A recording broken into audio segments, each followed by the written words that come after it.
الحمدللہ رب العالمین والعاقبۃ للمتقین والصلاۃ والسلام علی اشرف الانبیاء والمرسلین نبینا محمد وعلی آلہ وصحبہ اجمعین، اما بعد۔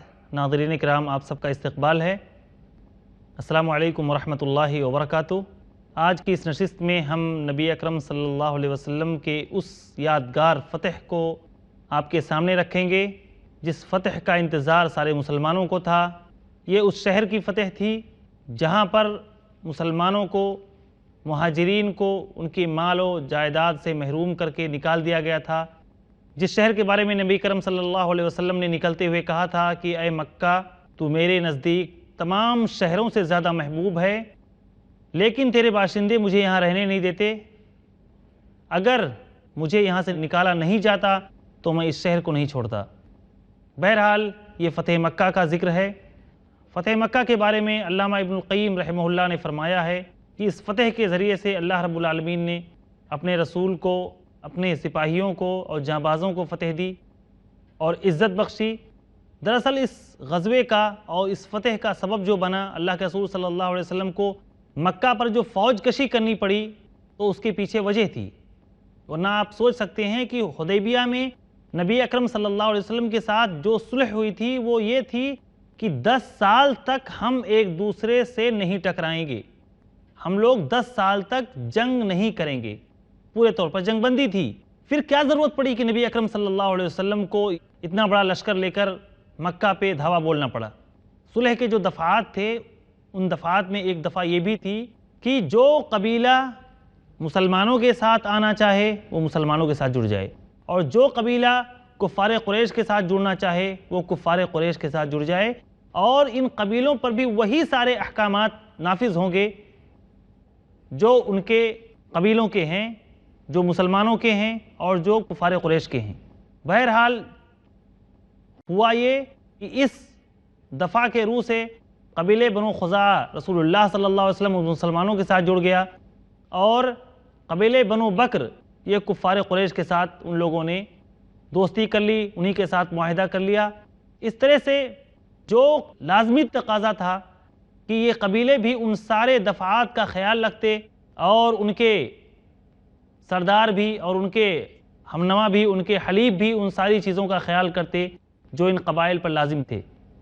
لیکن مخالفت یہ ہوئی کہ بنو بکر نے اچانک ایک بار بنو خزاعہ پر حملہ کر دیا، اور اس حملے میں درپردہ کفار قریش نے ان کی مدد کی۔ جب نبی اکرم صلی اللہ علیہ وسلم کو اس بات کا علم ہوتا ہے کہ بنو بکر نے بنو خزاعہ پر حملہ کیا ہے اور قریش نے ان کی مدد کی ہے، باقاعدہ مدد کی ہے، کیونکہ جب بنو خزاعہ اللہ کے رسول صلی اللہ علیہ وسلم کے پاس خبر لے کر پہنچتے ہیں اور یہ بتاتے ہیں کہ اللہ کے رسول صلی اللہ علیہ وسلم، بنو بکر والوں نے ہمارے ساتھ اس طرح کا معاملہ کیا ہے، ہمارے اتنے لوگ اس میں قتل کیے گئے ہیں۔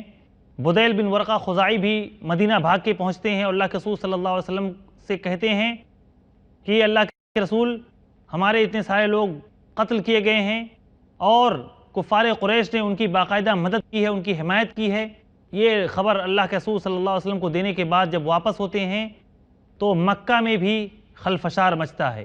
ان غداروں کو بھی اپنی غداری کا احساس ہوتا ہے کہ ایسا نہ ہو کہ یہ خبر مدینہ تک پہنچ جائے اور اللہ کے رسول صلی اللہ علیہ وسلم ہمارے اوپر فوج کشی کر دیں۔ یہ احساس ہوتے ہی ابو سفیان، جو کہ ابھی تک مسلمان نہیں ہوا تھا، وہ شخص لوگوں سے مشورہ کرتا ہے کہ کیا کریں۔ سارے لوگ کہتے ہیں کہ بھاگ کے مدینہ پہنچو اور محمد سے گزارش کرو کہ ہمارے خلاف کوئی ایسی غلطی نہ کریں، کوئی ایسا کام نہ کریں جو بنو خزاعہ کے سمجھانے کی وجہ سے ہو یا بنو خزاعہ کے ورغلانے کی وجہ سے ہو۔ ان سے امان طلب کرو اور تمہیں امان مل جائے گی۔ بہرحال ان لوگوں کو اپنی غلطی کا احساس تھا، لہٰذا ابو سفیان فوراً وہاں سے مدینے کے لیے روانہ ہو جاتا ہے، اور راستے میں بدیل بن ورقہ سے ان کی ملاقات ہوتی ہے۔ پوچھتے ہیں کہ بدیل کہاں تھے؟ مدینہ گئے تھے؟ بولے نہیں، میں مدینہ نہیں گیا تھا۔ محمد کے پاس گئے تھے؟ بولے نہیں۔ بہرحال بدیل جب وہاں سے چلے جاتے ہیں تو ابو سفیان کو شک ہوتا ہے کہ شاید یہ شخص مدینہ ہی سے آ رہا ہے۔ ابو سفیان فوراً اس جگہ پہ جاتے ہیں جہاں پر بدیل نے اپنے اونٹنی کو بٹھایا تھا، اور اس کی مینگنی لے کر توڑتے ہیں اور دیکھتے ہیں کہ اس میں گٹھلی ہے، تو سمجھ جاتے ہیں کہ یہ شخص مدینہ ہی گیا تھا۔ بہرحال فوری طور پر وہ مدینہ پہنچتے ہیں، نبی اکرم صلی اللہ علیہ وسلم کے پاس جب آتے ہیں، اللہ کے رسول صلی اللہ علیہ وسلم اس وقت مسجد میں ہوتے ہیں۔ اللہ کے رسول صلی اللہ علیہ وسلم سے گزارش کرتے ہیں کہ اللہ کے رسول صلی اللہ علیہ وسلم ایسا ایسا ہوا ہے، ہم آپ سے امان طلب کرتے ہیں۔ اللہ کے رسول صلی اللہ علیہ وسلم ابو سفیان کے اس بات کا کوئی جواب نہیں دیتے۔ ابو سفیان بھاگ کے مایوسی کے عالم میں ابو بکر رضی اللہ تعالیٰ عنہ کے پاس جاتے ہیں اور ان سے بھی کہتے ہیں کہ ہم امان طلب کر رہے ہیں۔ بہرحال ابو بکر رضی اللہ تعالیٰ عنہ نے بھی کوئی جواب نہیں دیا، وہاں سے بھی مایوسی ہوئی۔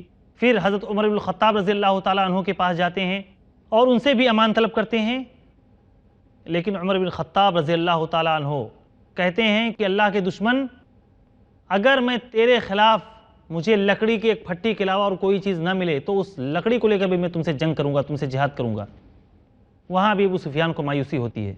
پھر یہ مایوسی کے عالم میں حضرت علی رضی اللہ تعالیٰ عنہ کے پاس جاتے ہیں اور کہتے ہیں کہ آپ ہی کچھ کیجئے۔ حضرت علی رضی اللہ تعالیٰ عنہ ان کو تھوڑا گول مول جواب دیتے ہیں۔ پھر وہاں پر حضرت فاطمہ رضی اللہ تعالیٰ عنہ بھی ہوتی ہیں جو اللہ کے رسول صلی اللہ علیہ وسلم کی سب سے چھوٹی صاحبزادی ہیں، ان سے بھی التجا کرتے ہیں۔ لیکن آخر میں حضرت علی رضی اللہ تعالیٰ عنہ ان کو مشورہ دیتے ہیں کہ دیکھو میرے سمجھ میں تو کچھ نہیں آ رہا ہے، اگر اللہ کے رسول نے کوئی جواب نہیں دیا، ابو بکر نے بھی کوئی جواب نہیں دیا اور عمر نے تمہیں یہ جواب دیا، تو میرے سمجھ میں تو کچھ نہیں آ رہا ہے کہ تمہیں اس وقت کیا کرنا چاہیے۔ البتہ ایک بات میرے سمجھ میں آتی ہے کہ جاؤ تم علی الاعلان کھڑے ہو کے سارے مسلمانوں سے امان طلب کرو کہ ہے کوئی جو مجھے امان دے۔ تو ابو سفیان نے پوچھا کہ کیا اس کا کوئی فائدہ نکلے گا؟ تو حضرت علی رضی اللہ عنہ نے فرمایا کہ میں نہیں سمجھتا کہ اس کا کوئی فائدہ ہے، لیکن میں اس کے علاوہ کوئی حل بھی نہیں پاتا تمہارے لیے۔ بہرحال ابو سفیان جاتے ہیں اور عام مسلمانوں کے درمیان چیخ کر چلا کر کہتے ہیں کہ کوئی شخص مجھے امان دے گا۔ اس آواز کا کوئی بھی شخص جواب نہیں دیتا ہے۔ ابو سفیان وہاں سے مکہ کے لیے مایوسی کے عالم میں بوجھل بدن کے ساتھ روانہ ہوتے ہیں۔ جب ابو سفیان کو مدینے میں اس طرح سے مایوسی ہوتی ہے اور مکہ انہیں واپس جانا پڑتا ہے، لیکن مکہ جانے سے پہلے ایک ایسا واقعہ ان کے ساتھ پیش آیا جو کہ ان کے لیے ایک سردار کی حیثیت سے اور ایک باپ کی حیثیت سے ایک دم غیر متوقع تھا۔ وہ سوچ بھی نہیں سکتے تھے کہ ایسا بھی ہمارے ساتھ ہو سکتا ہے۔ ہوا یہ کہ وہ جب نبی اکرم صلی اللہ علیہ وسلم کے گھر آتے ہیں تو ابو سفیان کی ایک بیٹی ام حبیبہ بنت ابی سفیان رضی اللہ تعالی عنہا جو کہ ام المؤمنین ہیں، جب ان کے کمرے میں جاتے ہیں تو وہ اپنا بستر سمیٹ لیتی ہیں۔ ابو سفیان بھونچکے رہ جاتے ہیں اور کہتے ہیں کہ بیٹی کیا میں اس بستر کے لائق نہیں ہوں یا یہ بستر میرے لائق نہیں تھا؟ ام حبیبہ رضی اللہ تعالی عنہا فرماتی ہیں آپ اس بستر کے لائق نہیں ہیں، آپ مشرک ہیں، آپ نجس ہیں، اور یہ اللہ کے رسول صلی اللہ علیہ وسلم کا بستر ہے۔ آپ سوچیں کہ ابو سفیان جو کہ اپنے قوم کے سردار تھے اور ان کی بیٹی ام حبیبہ رضی اللہ تعالی عنہا جو کہ ان کی سگی بیٹی ہیں اور نبی اکرم صلی اللہ علیہ وسلم کی زوجیت میں ہوتی ہیں، وہ اپنے باپ کے لیے بستر سمیٹ لیتی ہیں۔ کس قدر احترام تھا، کس قدر محبت تھی نبی اکرم صلی اللہ علیہ وسلم سے، اور کس قدر محبت تھی اپنے دین سے۔ اپنے دین کے لیے کچھ بھی کرنے کے لیے یہ لوگ تیار رہتے تھے، چاہے باپ جدا ہو، بیٹا جدا ہو، ماں جدا ہو، کوئی بھی شخص، ہر طرح کی قربانی یہ صحابہ کرام دینے کے لیے تیار تھے۔ اسی کی ایک مثال ام حبیبہ رضی اللہ تعالی عنہا کا یہ عمل ہے جو انہوں نے اپنے باپ کے ساتھ کیا کہ دین کی محبت کے سامنے اور مذہب کی محبت کے سامنے کوئی بھی چیز آڑے نہیں آ سکتی، کوئی بھی چیز اس سے مقدم نہیں ہو سکتی۔ جب تک یہ شعور اور یہ احساس ہمارے اندر رہے گا، جب تک ہم دین کو مقدم رکھیں گے، دین کو اولین درجہ دیں گے، تب تک ہمیں بھی عزت ملے گی، اور جب ہم دین کو اور مذہب کو دوسرا درجہ دینے لگیں گے تو ہماری ذلت بھی بڑھنے لگے گی اور ہم ذلیل ہو جائیں گے۔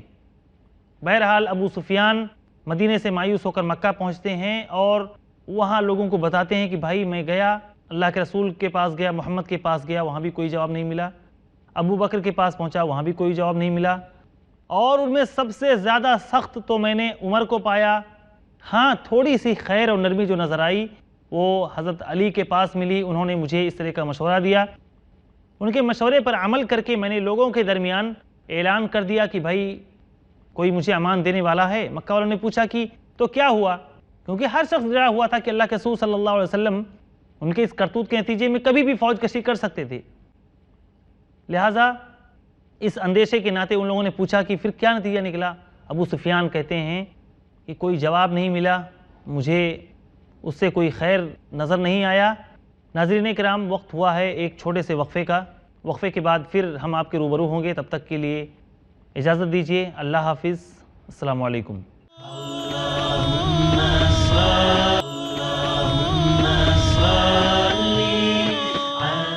السلام علیکم ورحمۃ اللہ وبرکاتہ۔ ناظرین کرام، وقفے کے بعد پھر ہم آپ کے روبرو ہیں۔ ابو سفیان جب مدینے سے مایوس ہو کر مکہ آتے ہیں، ادھر نبی اکرم صلی اللہ علیہ وسلم فوج کشی کی تیاریاں شروع کر دیتے ہیں۔ آپ نے مکے پر حملے کی تیاری کو پورے طور پر خفیہ رکھا تاکہ مکے والوں پر اچانک یک بارگی حملہ کریں اور وہ لوگ مقابلہ نہ کر سکیں۔ اس چیز کو نبی اکرم صلی اللہ علیہ وسلم پورے طور پر خفیہ رکھے ہوئے تھے۔ حضرت عائشہ صدیقہ رضی اللہ تعالی عنہا سے آپ نے فرمایا کہ تیاری کرو، میرے سامان وغیرہ کو باندھ دو۔ حضرت عمر بن خطاب رضی اللہ تعالی عنہ آتے ہیں، وہ پوچھتے بھی ہیں لیکن حضرت عائشہ جواب دیتی ہیں کہ مجھے نہیں معلوم کہ یہ کس قسم کی تیاری ہے۔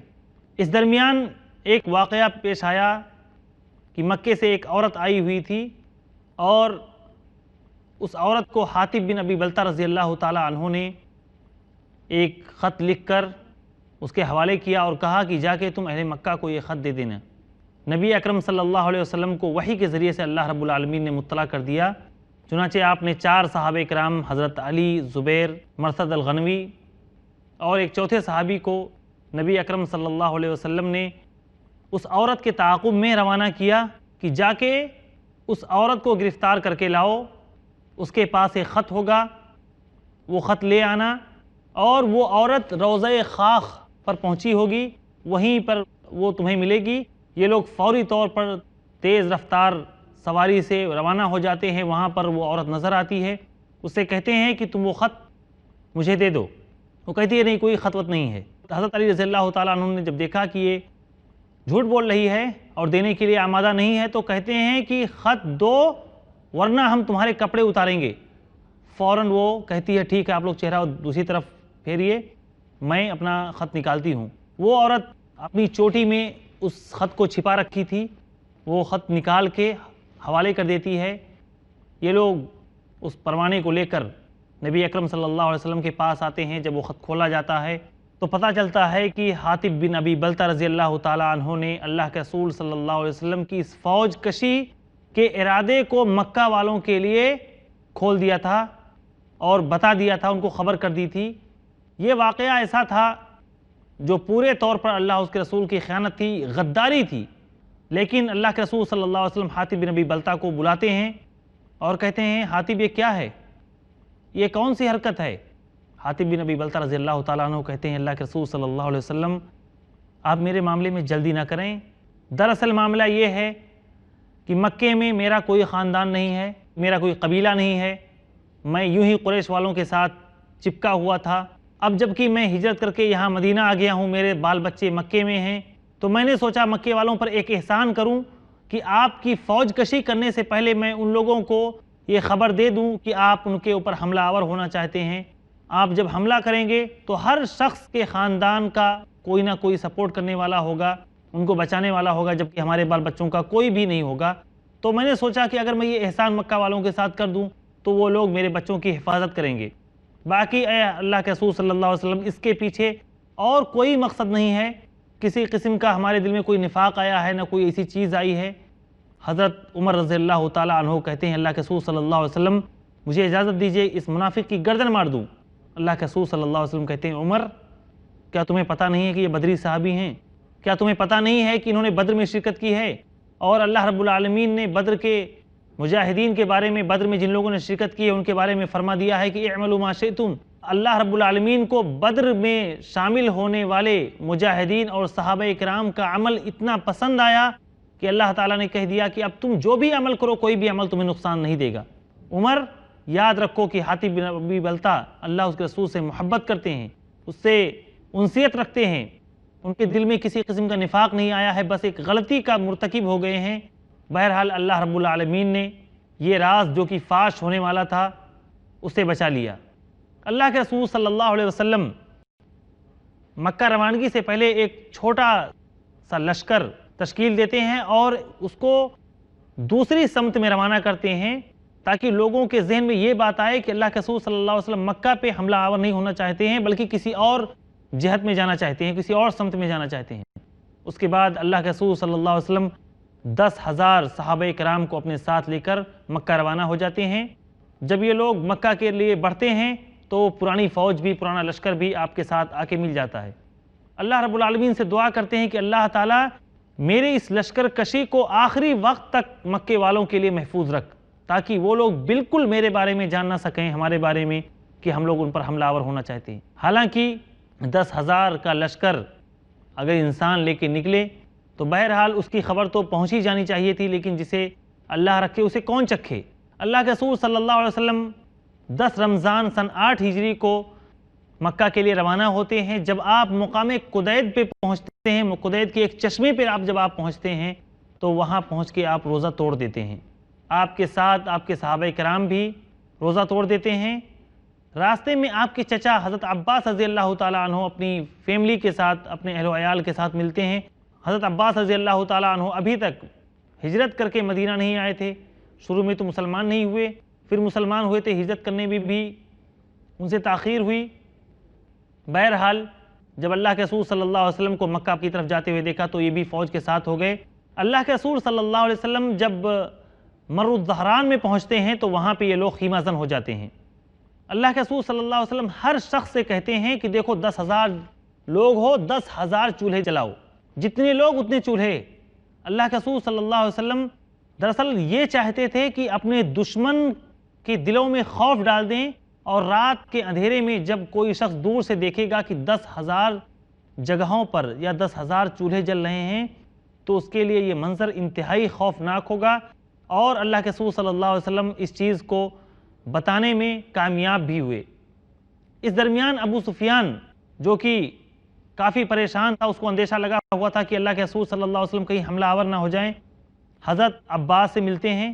عباس رضی اللہ تعالیٰ عنہ ان کو اپنے ساتھ لے کر کہتے ہیں کہ چلو اللہ کے رسول صلی اللہ علیہ وسلم کے پاس، اللہ کے رسول سے امان طلب کو، اللہ کے رسول صلی اللہ علیہ وسلم تمہیں امان دے دیں گے۔ انہیں اپنے پیچھے بٹھاتے ہیں۔ اللہ کے رسول صلی اللہ علیہ وسلم کی اونٹنی ہوتی ہے، اور جیوں جیوں وہ کسی چولہے کے پاس سے گزرتے ہیں وہ لوگ پوچھتے ہیں کہ کون ہے، پھر کہتے ہیں کہ اللہ کے رسول کے چچا ہیں۔ اچھا اللہ کے رسول کے چچا ہیں، آگے بڑھ جاتے ہیں۔ جب حضرت عمر بن خطاب رضی اللہ تعالیٰ عنہ کے چولہے کے پاس سے گزرتے ہیں تو کہتے ہیں کون ہے، دیکھتے ہیں ابو سفیان، کہ اللہ کے دشمن تو، فوراً بھاگتے ہیں ان کے پیچھے، لیکن حضرت عباس رضی اللہ تعالیٰ عنہ ان سے زیادہ تیز رفتار ثابت ہوتے ہیں، اور بھاگ کے جب اللہ کے رسول صلی اللہ علیہ وسلم کے پاس پہنچتے ہیں تو کہتے ہیں اللہ کے رسول صلی اللہ علیہ وسلم، اللہ کا دشمن ابو سفیان یہ آیا ہوا ہے، مجھے اجازت دیجیے میں اس کی گردن مار دوں۔ لیکن عباس رضی اللہ تعالیٰ عنہ اور حضرت عمر بن خطاب رضی اللہ تعالیٰ عنہ میں تکرار ہو جاتی ہے، اور حضرت عباس کہتے ہیں کہ عمر، اگر یہ ابو سفیان تمہارے خاندان کا ہوتا، تمہارے قبیلے کا ہوتا تو تم اس کی گردن نہیں مارتے، تم اس کے لیے اتنے زیادہ پریشان نہیں ہوتے۔ لیکن حضرت عمر بن خطاب رضی اللہ تعالیٰ عنہ کہتے ہیں کہ اللہ کے رسول کے چچا، آپ کو پتہ نہیں ہے کہ آپ کا اسلام لانا، رسول اللہ صلی اللہ علیہ وسلم کے چچا کا اسلام لانا میرے نزدیک زیادہ محبوب تھا میرے باپ کے اسلام لانے سے۔ عمر کے باپ خطاب کا اسلام لانا یہ میرے لیے اتنا زیادہ خوشکن نہیں تھا، یہ اتنا زیادہ فرحت بخش میرے لیے نہیں تھا جتنا اللہ کے رسول کے چچا کا ایمان لانا ہمارے لیے خوشکن ہے۔ اور یہ صرف اس وجہ سے کیونکہ اللہ کے رسول صلی اللہ علیہ وسلم اپنے چچا سے محبت کرتے ہیں، اس لیے میں تمہارے اسلام لانے سے اتنا زیادہ خوش ہوا ہوں۔ اللہ کے رسول صلی اللہ علیہ وسلم حضرت عباس سے کہتے ہیں کہ ابو سفیان کو صبح لے کے آنا، صبح میرے پاس لا کے انہیں حاضر کرنا۔ صبح ہوتی ہے، حضرت عباس رضی اللہ تعالیٰ عنہ ابو سفیان کو لے کر اللہ کے رسول صلی اللہ علیہ وسلم کے سامنے حاضر ہوتے ہیں۔ اللہ کے رسول صلی اللہ علیہ وسلم ان سے پوچھتے ہیں کہ ابو سفیان، کیا ابھی تک وقت نہیں آیا؟ کتنے دنوں تک مخالفت کرتے رہو گے؟ کیا ابھی وہ وقت نہیں آیا کہ تم گواہی دو کہ اللہ کے علاوہ کوئی معبود نہیں؟ کیا تمہیں ابھی تک یقین نہیں آیا کہ تنہا معبود صرف اللہ ہے، عبادت کے لائق صرف اللہ ہے، اس کے علاوہ کسی کو نہ پوجا جائے؟ ابو سفیان نے کہا اللہ کے رسول صلی اللہ علیہ وسلم، یہ تو یقین آ گیا، اگر اللہ کے علاوہ کوئی معبود ہوتا تو کیا ابھی تک کام نہیں آتا؟ اتنے دنوں تک میں آپ کے مقابل رہا، اتنی جنگیں کی، اتنی ساری مخالفتیں کی، اگر اللہ کے علاوہ کوئی اور معبود ہوتا تو ضرور ہمارے کام آتا۔ پھر اللہ کے رسول صلی اللہ علیہ وسلم ان سے کہتے ہیں کہ کیا تمہارے لیے وہ وقت ابھی تک نہیں آیا کہ تم تسلیم کرو کہ میں اللہ کا رسول ہوں؟ حضرت ابو سفیان کہتے ہیں اللہ کے رسول صلی اللہ علیہ وسلم، اس معاملے میں تو ابھی میں یقین کے درجے تک نہیں پہنچا ہوں، ابھی تک یہ یقین نہیں آیا کہ آپ اللہ کے رسول ہیں. یہ مان لیا کہ اللہ کے علاوہ کوئی عبادت کے لائق نہیں، اس میں یقین کے درجے تک پہنچ گیا ہوں، لیکن یہ کہ آپ اللہ کے رسول ہیں، اس معاملے میں ابھی تک یقین کے درجے تک نہیں پہنچا ہوں. بہرحال اللہ کے رسول صلی اللہ علیہ وسلم کے سمجھانے کے بعد، جیسا کہ ابو سفیان خود کہتے ہیں کہ جب قیصر کے سامنے ہماری گفتگو ہوئی تھی اور قیصر نے ہم سے پوچھا تھا رسول کے بارے میں کہ رسول کا خاندان کیسا ہے، اس پہ ایمان لانے والے لوگ کیسے ہیں، اور اس وقت قیصر آپ کی باتوں سے، آپ کے بھیجے اس خط سے جس قدر متاثر ہوا تھا، میں اس وقت سمجھ گیا تھا کہ یہ رسول غالب ہو کے رہے گا اور اس کا معاملہ انتہا کو پہنچے گا. کیونکہ اگر رومی لوگ محمد سے ڈرتے ہیں، بنو اسفر لوگ اللہ کے رسول محمد صلی اللہ علیہ وسلم سے ڈرتے ہیں، تو کوئی وجہ نہیں کہ یہ شخص اس کا معاملہ غالب نہ رہے. تو بہرحال حضرت ابو سفیان جو کہ ابھی تک مسلمان نہیں ہوئے تھے، لیکن جیوں جیوں وقت گزرتا جا رہا تھا اور اللہ کے رسول صلی اللہ علیہ وسلم ایک شہر کے بعد دوسرے شہر کو فتح کرتے جا رہے تھے اور کفر کے بارے میں جو ان کا عقیدہ تھا وہ متزلزل ہوتا جا رہا تھا اور ایک ایک بت پاش ہوتے جا رہے تھے، اور یہ وقت آیا کہ حضرت ابو سفیان نے اللہ کے رسول صلی اللہ علیہ وسلم کے سامنے سر تسلیم خم کر دیا اور کہہ دیا، یقین کر دیا کہ اللہ کے علاوہ کوئی معبود نہیں اور محمد صلی اللہ علیہ وسلم اس کے بندے اور رسول ہیں. اس کے بعد حضرت عباس رضی اللہ تعالیٰ عنہ نے اللہ کے رسول صلی اللہ علیہ وسلم سے ایک فرمائش کی اور کہا کہ اللہ کے رسول صلی اللہ علیہ وسلم، ابو سفیان ایک سردار ہیں اور وہ اعزاز پسند ہیں، آپ ان کے لیے کوئی عزت بخش دیجیے، کوئی ایسا انہیں منصب دے دیجیے، درجہ دے دیجیے کہ اس کے بعد یہ اپنے لیے قابل افتخار جسے سمجھیں. اللہ کے رسول صلی اللہ علیہ وسلم نے کہا کہ ابو سفیان سے کہہ دو کہ جو شخص بھی ابو سفیان کے گھر میں داخل ہو جائے گا اس کے لیے بھی امان ہے، جو شخص اپنے گھر کا دروازہ بند کر لے گا اس کے لیے بھی امان ہے، اور جو شخص خانہ کعبہ میں داخل ہو جائے گا اس کے لیے بھی امان ہے. یہ ابو سفیان جن کو اللہ کے رسول صلی اللہ علیہ وسلم نے اسلام لانے کے بعد، مسلمان ہونے کے بعد یہ اعزاز بخشا تھا. ناظرین اکرام، فتح مکہ کے تعلق سے جو باتیں ہو رہی تھیں یہیں پر ختم کرتا ہوں. اللہ رب العالمین سے دعا ہے کہ اللہ تعالی ہمیں ہمارے ایمان میں سچا و پکا بنائے، ہماری نیتوں کو صحیح رکھے. آمین. وما علینا الا البلاغ. والسلام علیکم ورحمۃ اللہ وبرکاتہ.